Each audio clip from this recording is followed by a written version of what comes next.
नमस्कार रसिक श्रोते हो. आज बऱ्याच दिवसांनंतर मी माझ्या मीरामय थोडं मनातलं थोडं जनातलं या यूट्यूब चॅनलच्या माध्यमातून आपल्या भेटीला आली आहे.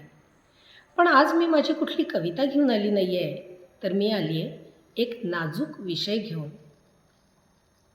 कसं आहे ना, आता लवकरच 8 मार्च येईल. महिला दिन सगळीकडं मोठ्या प्रमाणावर साजरा होईल. महिलांचे गोडवे गायले जातील, स्त्रियांना पुरस्कारांचं वितरण केलं जाईल. पण पण शोकांतिका ही आहे की आजही समाजात वावरणारी स्त्री किंवा आपल्या घरातील मुलगी ही सुरक्षित नाही आहे.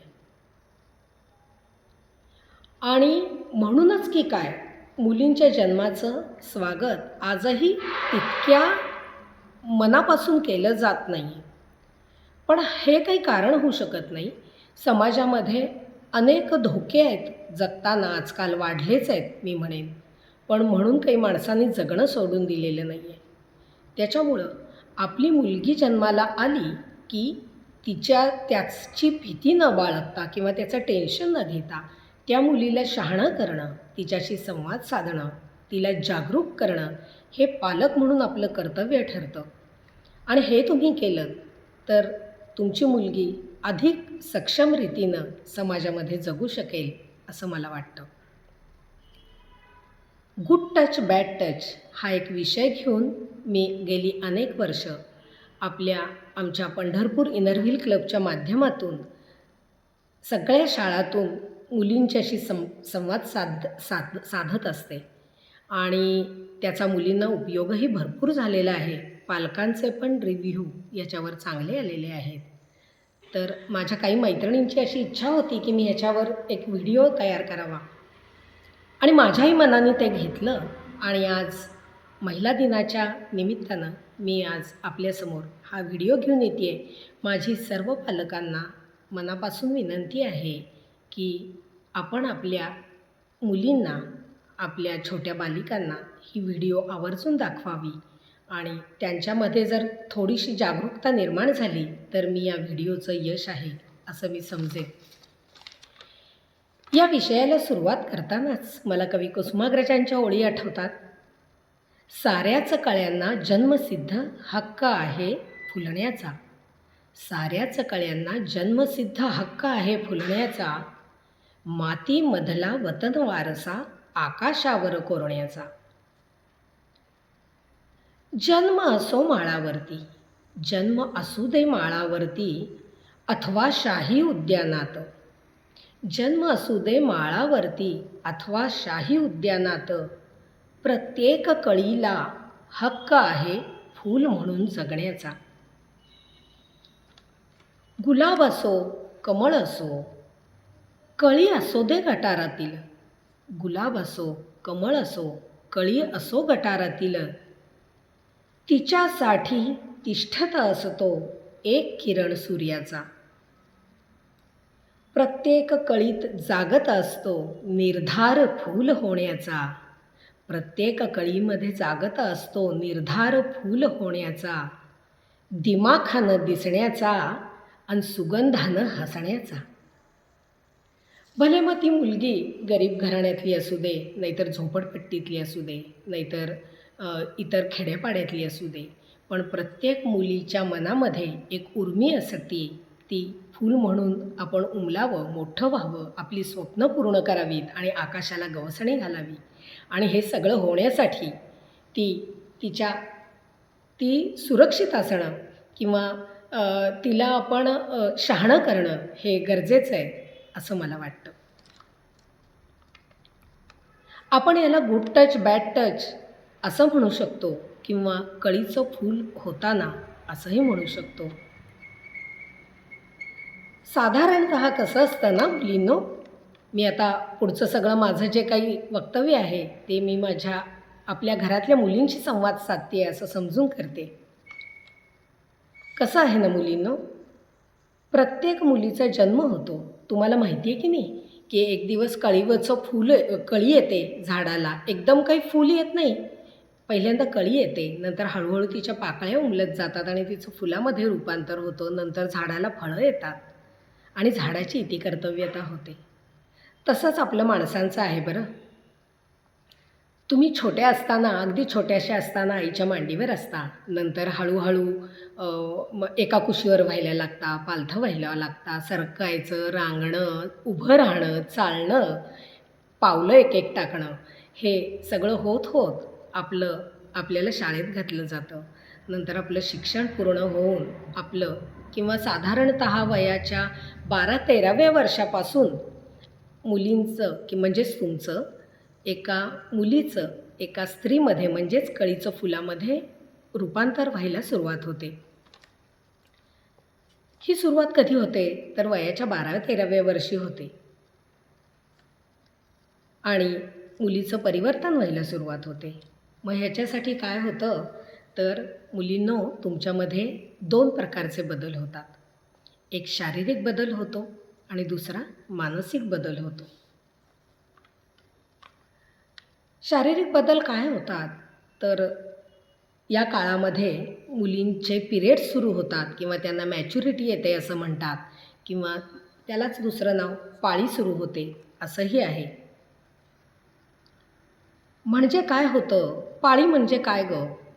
तर पाळी म्हणजे बीजकोशामध्ये, आपल्या मुलींच्या बीजकोशामध्ये दर महिन्याला एक स्त्रीबीज पक्व होतं आणि ते बाहेर पडून नलिकेतून गर्भाशयामध्ये जातं. अशा वेळेला स्त्रीबीजाचा जर पुरुषबीजाशी संबंध आला तर गर्भ तयार होतो आणि हा गर्भ गर्भाशयात जातो. हा गर्भ रुजवून वाढण्यासाठी गर्भाशयामध्ये हार्मोन्सच्या नियंत्रणाखाली एक अस्तर तयार होतं. आणि जर हे स्त्रीबीज आणि पुरुषबीजाचा संयोग नाही झाला आणि हे अस्तर हे जे अस्तर आहे नाही झाला आणि पोषण करण्यासाठी गर्भाशयामध्ये जीव तयार नाही झाला तर काय होतं, हे अस्तर जे असतं ना ते दर महिन्याला गळून पडतं आणि ह्यालाच पाळी असं म्हटलं जातं. म्हणजेच मुलींचे पिरियड्स येतात आणि ते दर महिन्याचं सर्कल सुरू होतं आणि त्याच्यामुळंच आपली तब्येत उत्तम राहते. अर्थात ही गर्भधारणा होण्यासाठी एक योग्य वय यावं लागतं, नाहीतर त्याचे खूप वाईट परिणाम त्या मुलीला भोगावे लागतात आणि त्यासाठीच आपण सावध असणं हे अत्यंत गरजेचं आहे. या पाळीमध्ये आपली स्वतःची शारीरिक स्वच्छता तसंच मानसिक आरोग्यासाठी छान छान गाणी ऐकणं, संगीत ऐकणं, उत्तम वाचन करणं हेही गरजेचं आहे. त्यानंतर योग्य आहार घेतला पाहिजे, कारण या काळामध्ये आपल्याला हिमोग्लोबिन, कॅल्शियम याची कमतरता भासून चालत नाही. तर त्यासाठी योग्य आहार म्हणजे कसं आहे, फळं, हिरव्या पालेभाज्या, नंतर ड्रायफ्रूट्स म्हणजे सुकामेवा किंवा अंजीर किंवा बीट असा योग्य आहार, खजूर असा आहार, उत्तम आहार मुलींनो तुम्ही घेतला पाहिजे. म्हणजे तुमची तब्येत अतिशय छान राहील, शारीरिकरित्या तुम्ही तंदुरुस्त राहाल आणि खेळणं, अभ्यास, वाढलेला आजचा ताण या सगळ्याला सहज समर्थपणे तुम्ही सामोरं जायला लागाल. याच्यामध्ये शारीरिक बदल काय काय होतात तर तुमच्या शरीराला म्हणजेच मुलींच्या शरीराला गोलाई यायला लागते. नंतर चेहरा सतेज होतो. नंतर प्रायव्हेट पार्ट्सवर केसही यायला लागतात. मुलींना याची लाज वाटते, पण हा होणारा शारीरिक बदल आपण स्वीकारला पाहिजे. हे सगळ्यांच्याच आयुष्यामध्ये आहे, याच्यात काही वेगळं काही असं नाही आहे. किंवा चेहऱ्यावरती हार्मोनल याच्यामुळं मुरुमं यायला लागतात, मुरुमपुटकुळ्या यायला लागतात. दुसरा असा असतो की मानसिक बदल. मुलींची उंचीही वाढायला लागते बरं का या काळामध्ये. दुसरा आहे मानसिक बदल. मग मानसिक बदल काय होतो तर मुलींच्या विचारामध्ये बदल होतो. लहानपणापासून तुम्ही कसं करता गं की एखाद्या कार्यक्रमाला जायचं असेल तर आईला, आई मी कुठला फ्रॉक घालू किंवा मी काय ड्रेस घालू असं तुम्ही आईला विचारता. आई सांगेल तो काढून दिला आईनं की तुम्ही घालता. आता मात्र काय होतं, आता आईची कुठलीही गोष्ट तुम्हाला पटत नाही, बाईंची पटत नाही. सतत आरशासमोर उभं राहावंसं वाटतं. आपण कशा दिसतो ह्याच्यावर कॉन्सन्ट्रेशन जास्त, इकडच्या अभ्यास याच्यापेक्षा सारखं आरशासमोर उभं राहून मी कशी दिसते, मी छान कशी दिसेन अधिकाधिक, याचा तुम्ही विचार करायला लागता. मुलींचं आणि आपल्या शाळेतल्या बाईंचं, बाई म्हणजे तुम्हाला दैवत असतं, म्हणजे प्रति आई म्हणलं तरी हरकत नाही.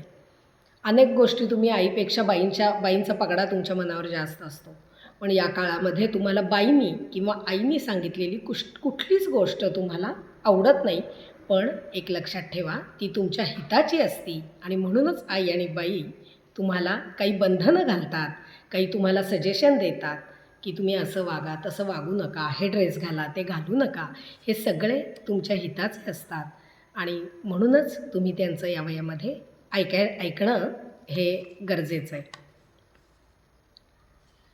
नंतर ह्या काळामध्ये काय होतं, याचे परिणाम काय होतात, की आपल्याला लोकांनी कौतुक करावं, आपल्याला छान म्हणावं असं मनातून तुम्हाला वाटत असतं की नाही.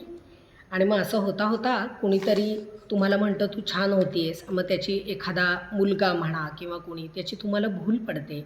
आणि इथंच चुकतं की तुम्ही ज्या काळामध्ये तुमची शारीरिक, मानसिक, बौद्धिक उन्नती करायला पाहिजे, त्याच्यावरून तुम्ही ढळता आणि थोडंसं तुमचं जीवन भरकटत जायची शक्यता असते.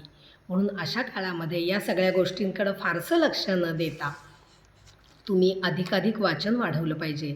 आपले कलागुण कुठले आहेत त्याच्यासाठी तुम्ही जास्त मेहनत घेतली पाहिजे किंवा ते कला तुमच्या जोपासल्या पाहिजेत तुम्ही, किंवा वाचनही वाढवलं पाहिजे किंवा छान छान संगीत ऐकलं पाहिजे. आणि असं केल्यामुळं काय होईल, किंवा शैक्षणिक पात्रता तुमची वाढवली पाहिजे. म्हणजे तुम्हीच आज जिथं आहात त्यापेक्षा जास्त तुमची शैक्षणिक, बौद्धिक कपॅसिटी वाढवणं याच्यासाठीचं हे वय आहे. आणि याच्यावर तुम्ही जास्त कॉन्सन्ट्रेशन केलं तर नक्कीच तुम्ही मागं पडणार नाही. काय आहे, आपण आजूबाजूला वावरत असताना किंवा घरातही वावरत असताना आपल्याला अनेक प्रकारचे स्पर्श होतात. त्यातला एक असतो गुड टच, एक असतो बॅड टच आणि एक असतो कन्फ्यूज्ड करणारा टच. म्हणजेच काय, गुड टच म्हणजे काय गं? तर गुड टच म्हणजे आपल्याला आजी आजोबांनी दिलेली शाबासकी, नंतर आईनं कुरवाळणं कुशीत घेऊन, हे गुड टच आहे. नंतर बॅड टच कुठले, तर सुरीनं कापलं जाणं, विळीवर हात चिरणं किंवा दारामध्ये बोट चेंगरणं, किंवा कुणीतरी फटका तुम्हाला रागानं जोरात मारणं, पाठीत गुद्दा मारणं, ढकलून देणं, की ज्याच्यामुळं आपल्याला आनंद मिळत नाही, आपल्याला दुःख होतं, आपल्याला इजा होते, आपल्याला जीव आपला हळहळतो. तर अशा स्पर्शाला आपण बॅड टच असं म्हणतो. तिसरा असतो, म्हणजे हा त्रासदायक आहे बघा, म्हणजे हा जो स्पर्श आहे ना हा त्रासदायक आहे. तिसरा असतो तो कन्फ्यूज्ड टच, म्हणजेच आपल्याला संदिग्ध करणारा टच. मग हा टच कुठला आहे, तर आपल्या काही वेळेला म्हणते मी, काही वेळेला नातेवाईक असतात किंवा आपल्याकडं नेहमी येणारे आपल्या ओळखीचे व्यक्ती असतात, पुरुष असतात. तर ते आपल्याला प्रेमानं जवळ घेतलो आहे असं भासवतात, पण आपल्याला आतून वाटत असतं की हे बरोबर नाही आहे, म्हणजे हे यांचा स्पर्श चांगला नाही आहे. मग हे ओळखीचे तर काका आहेत किंवा ओळखीचा तर दादा आहे आणि हा आपल्याला म्हणजे हा तर ह्याच्यापासून आपल्याला धोका तर नाही आहे. मग हा स्पर्श जो करतो आहे हा चांगला का वाईट असं वाटणं, म्हणजे हा संदिग्ध टच, म्हणजेच कन्फ्यूज टच. आणि ह्याच्यापासून सावध राहणं हे महत्त्वाचं आहे खूप. मग हे कळावं कसं, की हा गुड टच आहे का बॅड टच आहे, हे कळावं कसं? तर ह्याच्यासाठी नियतीने, म्हणजेच निसर्गाने, नेचरने आपल्याला एक सिक्स्थ सेन्स नावाची एक शक्ती आपल्या स्त्रीवर्गाला बहाल केली. आणि ही जर आपण जागरूक ठेवली ना, तर आपल्याला कळतं की होणारा स्पर्श हा चांगला आहे का वाईट हेतूने केलेला आहे. त्यामुळं हा जागरूक ठेवणं हे आपलं कर्तव्य आहे आणि त्याच्यासाठी सतत आपण जागं असलं पाहिजे. आणि त्याला इलाज नाही. आपल्याला जर समाजामध्ये आपलं स्वत्व टिकवून जगायचं असेल तर आपल्याला हे करणं गरजेचं आहे. मग स्त्री ही शक्ती असं मानलं जातं, पण आजही तिच्यावर अत्याचार होत आहेत की नाही? मग त्याच्यासाठी आपण सावध असणं हे अतिशय गरजेचं आहे. आपल्याला हा जो स्पर्श केला जातो, ओळखीचे दादा, काका किंवा आपल्याला शाळेत सोडणारे कोणी असतील, आणणारे असतील किंवा बसमध्ये, तुमच्या स्कूल बसमध्ये असेल, लोकलमध्ये असेल, कुठंही प्रवासामध्ये किंवा आपण बाहेर वावरताना आपल्याला कुठंही जो स्पर्श होतो, तर हा स्पर्श कुठंच नाही झाला पाहिजे. तर ह्याची पण एक हे आहे बरं का, लक्षात ठेवण्यासारखी गोष्ट आहे की स्विमसूट एरिया असं त्याला म्हणतात. स्विमसूट एरिया म्हणजे स्विमिंग सूट तुम्ही पाहिला आहे ना घातलेला, स्त्रियांनी किंवा मुलींनी स्विमिंग सूट घातल्यानंतर त्यांचा जो भाग कव्हर्ड असतो, त्या कव्हर्ड भागाला जर स्पर्श केला तर तो 100% बॅड टच असतो आणि तो करू न देणं, यासाठी सावध राहणं हे आपलं कर्तव्य आहे. मग ह्याच्यासाठी काय काय काळजी घ्यायची? तर कपडे बदलताना पुरुषांसमोर किंवा मुलांसमोर, जेंट्स कोणी असतील तर त्यांच्यासमोर मुलींनो, तुम्ही अगदी जरी 8, 7, 8, 5 वर्षाच्या 5-6 वर्षाचे असताना त्यांच्या आईनं घ्यायची आहे ही काळजी त्यांची. पण त्याच्यानंतर सहजपणानं पटकन फ्रॉक काढायचा, दुसरा घालायचा, असं इतर कुठल्याही जेंट्ससमोर आपण कपडे बदलायचे नाहीत. काही वेळेला स्त्रियासुद्धा विकृत असतात, त्यांच्याही समोर बदलायचे नाहीत. आपण कपडे बदलताना आपण एकटे एका खोलीमध्ये किंवा बंदिस्त जिथं जागा असेल अशा ठिकाणीच जाऊन कंपल्सरी कपडे बदलायचे. तर ही काळजी घ्यावी लागेल. आता मला अगदी छोट्या असलेल्या मुलींना पण सांगायचं आहे की आपलं जे शरीर असतं की नाही, त्याच्यावर फक्त आपली आणि आपलीच मालकी असती, हे कायम लक्षात ठेवायचं. तुम्ही बघता ना की एखाद्या फुलावर फुलपाखरू बसलं असेल आणि आपल्याला त्याचे रंग मोहक रंग असतात आणि आपल्याला असं वाटतं की जाऊन पटकन पकडावं फुलपाखराला. तुम्ही जर जाऊन त्याला पकडायला लागलात तर फुलपाखरू बसूनच राहतं का असंच की ठीक आहे पकडा, असं नाही करत. तर ते पटकन उडून जातं स्वतःचा बचाव करायसाठी. त्यानंतर तुम्ही एखाद्या घरात गेलात, ओळखीचं कुत्रं नाही आहे तुमच्या किंवा रस्त्यामध्ये काही कुत्रं मांजर, तुम्ही त्याच्याजवळ जरी गेलात तरी ते पटकन भुंकतं स्वतःच्या बचावासाठी किंवा पळून जातं, कारण त्यालाही कळतं की ही फक्त आपली मालकी आहे. तर अशा वेळेला आपण आपल्याला स्पर्श कुणी करायचा आणि कुणी करायचा नाही हे ठरवण्याचं फक्त स्वातंत्र्य आपल्याला स्वतःला आणि स्वतःलाच आहे. त्यामुळं कुणीही असा स्पर्श करायला लागलं तर त्याला प्रतिकार करणं हे आपलं कर्तव्य आहे. नंतर आजकाल पूर्वीचे आमच्या वेळेला किंवा मागच्या पिढीमध्ये हा इतका मोकळेपणा नव्हता, पण आता मुलामुलींची मैत्री सहजच असते. म्हणजे हे न टाळता येण्यासारखं आहे. तुमचे एकत्र वर्ग असतात, तुम्हाला मुलामुलींना को एज्युकेशन असतं तुमचं, क्लासेसमध्ये, बसमध्ये, कुठेही तुम्हाला मित्रांची गरज लागते. मैत्रिणी जशा पूर्वी असत असायच्या तशा आजकाल तुम्हाला मित्रही त्यांच्या बरोबरीनेच असतात. मग हे वाईट आहे का हो? तर हे वाईट आहे असं मी म्हणणार नाही, कारण जग बदलतं आहे, त्याच्याबरोबर आपल्यालाही बदलायला पाहिजे. पण असं असताना मित्र कुठला आणि आपल्यावर वाईट नजर ठेवणारा किंवा आपला फायदा घेऊ इच्छिणारा मुलगा कुठला हे आपल्याला कळलं पाहिजे. हे कळण्यासाठी मी एक युक्ती सांगते. मित्र जो असतो ना, तो 4 चौघात आपल्या घरात येऊन आईशी बोलेल किंवा 4 चौघात मैत्रिणींच्यात बोलेल.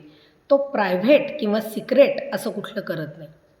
मग ज्या मुलांच्या मनामध्ये ही अशी भावना असते ते काय करतात, चल गं आपण दोघंच भेटूया, मला तुला एक सिक्रेट सांगायचं आहे किंवा आपण बोललेलं तू कोणाला सांगू नकोस, मी तुझ्याशी एखाद्या गोष्टीवर बोलीन असं ते म्हणतात. किंवा आपण गप्पा मारूया पण तिथं दुसरं कोणी नको, तुझी मैत्रीण नको घेऊन येऊ किंवा मी माझा मित्र घेऊन येणार नाही. हे जेव्हा सिक्रेट येतं ना तेव्हा त्याची भावना चांगली नाही आहे असं आपण ओळखायचं आणि 4 हात लांब राहायचं. नंतर कुठंही आपण गेलो किंवा काही गोष्ट घडली तर आपण आईला सांगायचं. अगदी तुम्ही डॉक्टरांच्याकडं तुम्हाला तपासायला जायचं आहे तरीही अशा वेळेला आपल्या आईला घेऊन जायचं आणि म्हणजे ही एक सावधपणा आहे. हा काही डॉक्टरांच्यावरचा अविश्वास आहे असं मी म्हणत नाही. पण मुलींनी स्वतःसाठी कसं सावध राहिलं पाहिजे, त्याच्यासाठी आपली आई बरोबर पाहिजे कायम. पोट दुखतंय, पाठ दुखती आहे, काही दाखवताना आई आपल्यासोबत असली ना, की सगळं सेफ असतं. नंतर गिफ्ट कुणाकडूनही घ्यायचे नाही. आत्ता मी तुम्हाला सावध राहण्याच्या काही युक्त्या सांगते आहे. त्याच्यामधली ही एक युक्ती आहे, की उगीचच्या उगीच गिफ्ट कुणाकडूनही घ्यायचे नाही. म्हणजे कसं आहे, की आणि प्रायव्हेटली तर घ्यायचे नाहीतच. प्रायव्हेटली हे गिफ्ट अनोळखी माणसाकडून घ्यायचे नाहीत. हे लक्षात ठेवायचं. कुणीही अनोळखी एखादे येतील आणि चल मी तुला चॉकलेट देतो म्हणून आपल्याला घेऊन जातील किंवा मी तुला मोबाईल घेऊन देतो. आजकाल मी शाळातून हेही ऐकलं आहे, की ही जी मुलं मित्र असतात ती आपल्या पॉकेट मनीतून किंवा ह्याच्यातून मुलींना मोबाईलचा आमिष दाखवतात. त्यांना वेगवेगळ्या वस्तू देतात आणि या मुली त्याला बळी पडतात आणि जेव्हा त्या वाहवत जातात तेव्हा ही वेळ येऊन निघून गेलेली असते. तर कुठल्याही अनोळखी व्यक्तीकडनं प्रायव्हेटली किंवा गुपचूपपणे गिफ्ट घ्यायचं नाही. आपण एखाद्या म्हणजे कुणी असं एखादं जर दिलं तर आपण त्याचे मिंधे राहतो. तो म्हणेल ते आपल्याला गोष्ट ती ऐकावी लागते. त्यामुळं कुणाहीकडून गिफ्ट घ्यायचं नाही अनोळखी व्यक्तीकडनं किंवा मित्रांच्याकडून. हे लक्षात ठेवायचं. सिक्रेटली, प्रायव्हेटली कुणालाही भेटायला जायचं नाही. कुठंही जायचं नाही भेटायला. काय असेल ते चार चौघात बोल बाबा, गप्पा मार, निघ. एकत्र काय असेल ते. पण असं सेपरेटली किंवा प्रायव्हेटली कोणालाही भेटायला जायचं नाही. त्याच्यानंतर एक गोष्ट लक्षात ठेवायची, की आपण लहान आहे. एखादे बाबांचे मित्र आलेत म्हणा किंवा एखादे ओळखीचे कोणी आपल्या घरात नेहमी येणारे जरी असतील आणि त्यांचा आपल्याला स्पर्श किंवा त्यांचं वागणं जर आपल्याला संशयास्पद वाटलं, तर मग ते मोठे आहेत, मग मी कसा त्यांना विरोध करू? किंवा ते मोठे आहेत तरी मी त्यांना वाकून नमस्कार केला पाहिजे, त्यांनी माझ्या कुठं हात लावेल तिथं मला हात लावू दिला पाहिजे. म्हणजे हे असं नसतं. आपल्याला जर आदर मिळत असेल तरच त्या व्यक्तीचा आदर करायचा आणि हे आयुष्यभर लक्षात ठेवायचं, की आपला आदर जो जी व्यक्ती करते त्या व्यक्तीचा आदर आपण अगदी मोठ्या मनानं ठेवायचा. हे एक महत्त्वाची गोष्ट आहे, की जी लक्षात ठेवायला पाहिजे. आणि सगळ्यात महत्त्वाचं मी परत वारंवार सांगते, की आपला सिक्स्थ सेन्स जागरूक ठेवायचा. जर समजा असं वाईट घडलंच, की दुर्दैवाने कुणी आपला फायदा घेत आहे असं जर आपल्याला वाटलं किंवा तुम्हाला जर असं वाटलं, तर त्यावेळेला काय करायचं गं? तर त्यावेळेला मोठ्यांदा, इतक्या जोरात मोठ्यांदा ओरडून नाही असं ओरडायचं किंवा इतक्या मोठ्यांदा त्याला ओरडाआरडा करून प्रतिकार करायचा, की आजूबाजूच्या 4 लोकांचं लक्ष त्याच्याकडं गेलं पाहिजे किंवा तुमच्या ओरड्याकडं गेलं पाहिजे. ह्या ज्या लबाड व्यक्ती असतात ना, त्या मनातून अतिशय घाबरट असतात. हे मी तुम्हाला सांगते. त्यामुळं त्याच्यासाठी घाबरायचं मुळीच नाही. आपण जास्तीत जास्त ओरडून त्यांना प्रतिकार करायचा. 4 लोकांना कळलं आहे म्हणलं, की ह्या व्यक्ती काढता पाय घेतात, कारण ह्यांच्या मनामध्ये पाप असतं. त्यामुळे नंतर दुसरी गोष्ट अशी, की डेंजर. समजा तुम्ही एखाद्या पिक्चरला चालला आहात किंवा एखाद्या अंधाऱ्या कोपऱ्यावरून तुम्ही घराकडे येत आहे, क्लास तुमचा सुटला आहे आणि तुम्ही तिथून घराकडे येत आहे किंवा मैत्रिणीकडून येत आहे आणि एखाद्या अंधाऱ्या वाटेवर किंवा एका एखाद्यामध्ये जर तुमचा कोणी पाठलाग करत असेल किंवा तुम्हाला कोणी गाठायचा प्रयत्न केला, तर धावत सुटायचं आणि गर्दीच्या रस्त्यावरती यायचं. माणसांच्या गर्दीमध्ये आलात, की आपसूक ती व्यक्ती तुमच्यापासून लांब जाते. हे एक लक्षात ठेवायचं. त्याच्यानंतर सगळ्यात महत्त्वाचं असं आहे, की घरामध्ये कुणीही त्रास देऊ दे, आपल्याला कुणाची भीती वाटू दे, कुणाच्या स्पर्शाबद्दल आपल्या मनामध्ये संदिग्धता येऊ दे, आपण ही शंका सगळ्यात जवळची म्हणजे आपल्या आईबरोबर तुम्ही शेअर करा. आई ही तुमच्या चुका जशा पोटात घेते त्या अर्थी तुम्हाला समजून घेणारी जगातली एकमेव व्यक्ती, खूप समजून घेणारी ती म्हणजे तुमची आई असते. ती तुम्हाला कधीच रागवणार नाही. तुम्हाला जर आईशी या विषयावर कसं बोलायचं किंवा आई उडवून लावते असं जर वाटलं, की आपली आई ही गोष्ट ऐकून घेत नाही आहे, काय गं तुझ्या मनात काहीतरी येतं, असं काही नसतं, असं जर ती म्हणाली, तर अजून एक तुम्हाला एक व्यक्ती तुमच्या जवळची अशीच आहे, की जशी आईसारखी आहे, ती म्हणजे शाळेतल्या बाई. शाळेतल्या बाईंच्या बरोबर तुम्ही ही गोष्ट शेअर करू शकता. तुम्हाला एकटीला जायला जर भीती वाटत असेल किंवा कसं मी जाऊ, कसं बोलू असा संकोच वाटत असेल, तर तुमची एखादी जवळची मैत्रीण बरोबर घ्या आणि तिला म्हणा, "चल गं, आपण बाईंना एक गोष्ट सांगून येऊ. हे मी तुला म्हणलं ना, हे आपण बाईंच्या कानावर घालूया." असं म्हणून तुम्ही शाळेतल्या बाईंच्या बरोबर ही गोष्ट शेअर करू शकता. बाई तुमच्या आईला विश्वासात घेऊन ही गोष्ट सांगतील. शाळेतल्या मॅडम ज्या असतात त्या. तर तुम्ही बाईंच्या बरोबर ही शेअर करा. पण ही गोष्ट शेअर करायचं असं मी आवर्जून सांगते आणि मला पालकांना ही गोष्ट सांगायची आहे, विशेषतः आयांना, की अशा काही घटना घडल्या आहेत की मुलींना असे वाईट अनुभव येतात. अगदी घरात नेहमी येणाऱ्या व्यक्तींच्याकडून येतात किंवा ज्याच्यावर पालकांचा विश्वास असतो अशाही व्यक्तीकडून त्या नकळत्या वयामध्ये मुलींना वाईट अनुभव येतात. आणि अशा वेळेला नाही गं, असं काही नसतं, तुझ्याच मनात असं आहे वगैरे असं म्हणून कृपया तुम्ही तुमच्या मुलीकडं दुर्लक्ष करू नका. तर तुम्ही या दृष्टीनं तुमची दृष्टी बदलून किंवा तुम्ही या दृष्टीनं त्या व्यक्तीकडं बघून किंवा ते ऑब्झर्व करा की हे खरंच असं घडतं आहे का. कारण हे असं केल्यामुळं अनेक मुली मानसिक आजारांनाही बळी पडलेल्या आजूबाजूला आहेत. तर कृपा करून आपल्या मुलींचं म्हणणं उडवून लावू नका, अशी मी कळकळीची विनंती समस्त स्त्री पालकांना करते आणि याचा कृपया विचार व्हावा. नंतर मुलींनी सेफ झोनमध्ये राहायचं आणि मुलींनी कसं राहायचं सांगते मी तुम्हाला. आपल्याला सगळ्यात सोपं एक छोट्या छोट्या मुलींना लक्षात येईल असं सांगते. आई, बाबा, आजी आणि आजोबा ह्या ज्या 4 व्यक्ती आहेत ना, यांचा आपल्याला गुड टच असतो. त्यांच्याविषयी आपल्या मनात साशंकता बाळगायची फारशी गरज नसते आणि बाकीचे जे कोणी पुरुष, मुलगे, ओळखीचे लोक हे येतील ते सगळेच वाईट नसतात. मी पुन्हा पुन्हा सांगते की ह्याचं तुम्ही टेन्शन घेऊ नका, घाबरू नका. हे सगळे वाईट नसतात. 99% 95% माणसं चांगली असतात. पण एखादी व्यक्तीच्या मनात जर असं काही आलं तर आपला सिक्स्थ सेन्स जागरूक ठेवायचा आणि आपल्याला होणारा स्पर्श हा गुड टच आहे का बॅड टच आहे, या कन्फ्युजनमधनं बाहेर पडायचं आणि ठरवायचं की हे काय आहे, हे आपल्याच मनाला विचारायचं आणि ठरवायचं. तेव्हा मुलींनो, हा व्हिडिओ बघून जागरूक व्हा. नंतर वयात येणाऱ्या मुलींच्यासाठी मी असं सांगेन की आजकाल मोबाईल आणि इतर सगळ्या गोष्टींच्या माध्यमातून आपण खूपच भरकटत चाललो आहे असं मला वाटतं. की याच्याविषयीचे पण अनेक लेख लोकसत्तामध्ये पूर्वी आलेले होते. तर म्हणजे ही पण एक गोष्ट शेअर सारखी आहे. पण हे मी पुन्हा कधीतरी कुठल्या व्हिडिओमध्ये शेअर करीन की मोबाईलमुळं किंवा आपण वेगवेगळे फोटो काढायचे, ते फेसबुकवर, इन्स्टावर अपडेट करायचे, ते अपलोड करायचे आणि त्याच्यामुळं होणारे त्रास हे सायबर गुन्हे खूप त्याच्यामुळं वाढत आहेत आणि त्याच्यामुळं होणारे मुलींना त्रासही खूप वाढत आहेत.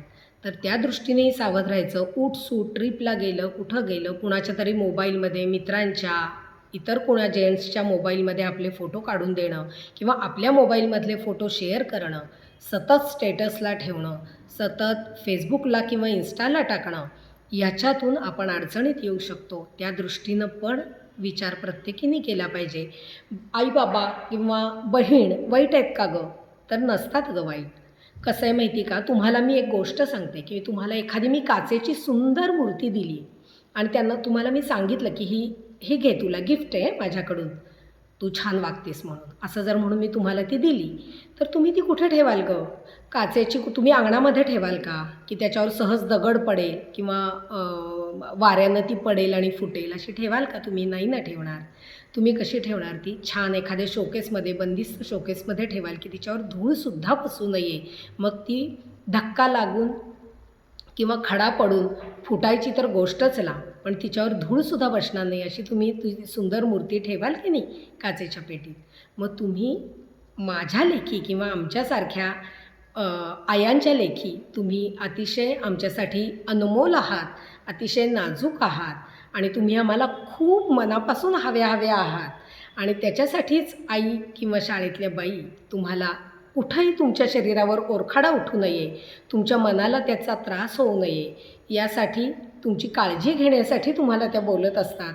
तुमच्यावर वेगवेगळी बंधनं घालतात, की असं नको गं, असं वाग, असं करू नको, हे घाल, हे घालू नको, हे ड्रेसेस घालू नको, हे घाल, असं त्या सांगत असतात.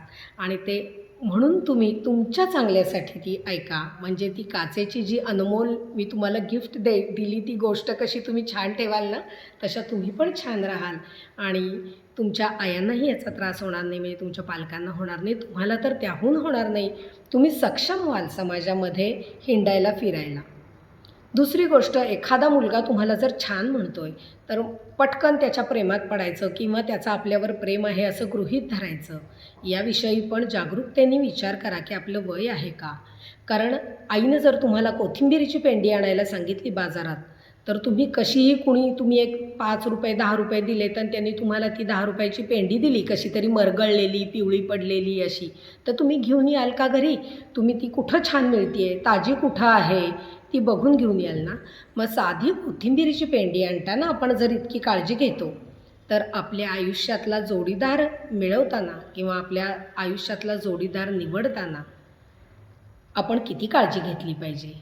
असं सहज जाऊन तू खूप छान दिसतेस, सुंदर दिसतेस, चल मी तुला मोबाईल देतो, मी तुला काय काय गिफ्ट देतो, ह्याच्यावरती हुरळून आणि भुलून जाऊ नका. याच्यामध्ये तुमचंच नुकसान आहे.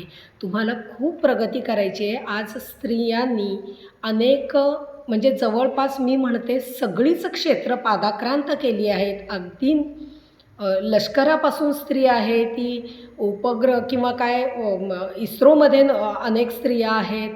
सर्व पातळीवरती अगदी रस्त्याच्या कामापासून ते अत्युच्च कामांपर्यंत किंवा क्षेत्रांपर्यंत स्त्री पोचली आहे.